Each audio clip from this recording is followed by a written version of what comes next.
저항의 값은 오메 법칙에 의해서 i분의 v라는 것을 우리가 알고 있죠. 그때 우리가 교류 전원이라고 한다면 이때 i는 im 곱하기 사인 오메가 t가 될 거니까, 그러면 v 이때 전압은 교류 전류가 흐를 때 전압은 v는 rim 사인 오메가 t잖아요. 그래서 i가 im 사인 오메가 t니까 둘은 위상차는 나지 않게 됩니다. 그죠? 교류 전압, 아래서의 교류 전압, 이건 아래서의 교류 전류. 자, 그러면 이제 v를 교류 전압을 교류 전류로 바꾸려면 어떻게 해야 될까요? 그러면 교류 전압에다가 r을 나눠주게 되면, 그러면 I 교류 전류가 나오겠죠. 그죠? 그리고 이제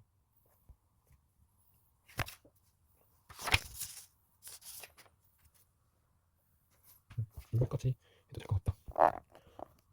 그리고 인덕턴스에 대해서 알아보려면 우선 교류 전류가 자기장을 만들어서, 교류 전류와 직류 전류의 차이점에 대해서 알고 있어야 되는데, 교류 전류일 때는 자기장을 만들잖아. 교류 전류니까. 근데 직류 전류일 때는 자기장을 만들지 않지.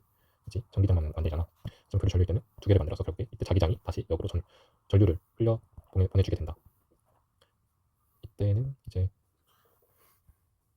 자기장이 생겼으니까 그에 방해하는 방향으로 전기를 만들게 되겠지. 그래서 이 인덕턴스라는 값은 교류 전류가 흐를 때 그 교류 전류를 방해하는 방향으로 자기력선이 생길 건데, 이때 생기는 자기력선을 분자에다 두는 것을 분자에다 둬.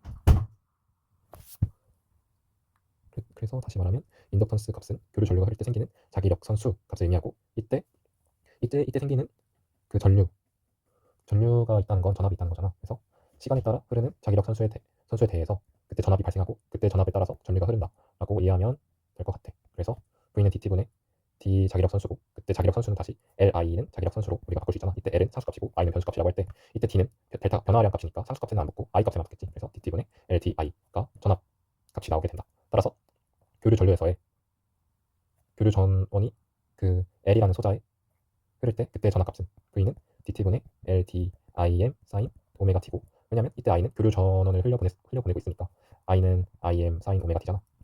그지? 그래서 V는 이렇게 나오고, 그래서 이걸 t에 대해서 미분해주면 교류 전원에서의 전원이 흐를 때 그 소자에 걸리는 전압은 L 곱하기 im 오메가 사인 코사인 오메가 t가 나오고, 결국에 이제 그 L에 걸리는 전압은 이렇게 나와. 그리고 그 L에 걸리는 전류는 아까 i는 im 사인 오메가 t가 된다고 했잖아. 그래서 코사인 오메가 t를 코사인 사인으로 바꿔주면 이렇게 나와. 그래서 그러면 우리 여기서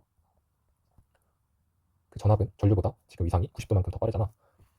그래서 전압이 전류보다 90도 더 앞서는구나 라고 할 수 있고, 그러면 이제 V를 I로 바꾸기 위해서는 어떻게 해야 되겠어? V에다가 이 오메가 L을 나눠주고, 그리고 위상을 90도만큼 더 뒤로 보내야겠지. 그때 그러면 I 값이 나오게 될 거야. I 그래프가 나오게 될 거야. 자, 이제 C의 회로에 대해서 알아보자. 커패시터란 전압이 걸릴 때 그때 충전되는 전화량이라는 것으로 우리가 정의했었잖아. 커패시터는 전압에 따라 걸리는 충전되는 전화의 양으로 정했었는데, 이때 양변을 V를 반대쪽으로 넘기고 VC는 Q라고 하고, 이때 양변을 T에 대해서 미분을 해줘. T에 대해서 미분해주면 DT분의 DQ는 I잖아. 전류잖아, 전류. 그래서 I는 C 곱하기 DT분의 DV가 나오고, 결국에 V 값은 아까 사인 파일 때의 전압 값은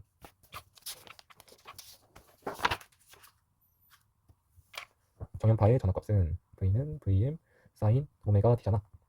그지? 그걸 V에다가 넣어. 그러면 이 VM 사인 오메가 T를 T에 대해서 미분해주면 C 곱하기 VM 곱하기 오메가 사인 코사인 오메가 T가 되고, 이때 커패시터에 흐르는 전류는 다음과 같이 나타낼 수 있어. 이렇게 나타낼 수 있어. 그리고 아까 V는 VM 사인 오메가 T잖아. 그래서 지금 커패시터에 흐르는 전류가 전압보다 90도만큼 더 빠르구나 라는 것을 알 수 있습니다. 알 수 있어. 그래서 우리가 만약에 이 전압 그래프를 전류 그래프로 바꾸고 싶다라고 했을 때 VM 사인 오메가 T를 지금 오메가 C VM 사인 오메가 T 플러스 90도로 바꾸고 싶은 거잖아. 그러면 여기다가 오메가 C를 곱한 다음 90도만큼 그 그래프를 더 앞으로 보내주면 되겠지. 앞으로 보내준다는 건 이렇게 생긴 사인 그래프를 앞으로 보내주면 이렇게 나오겠지. 이렇게 해주면 전류 그래프가 나온다.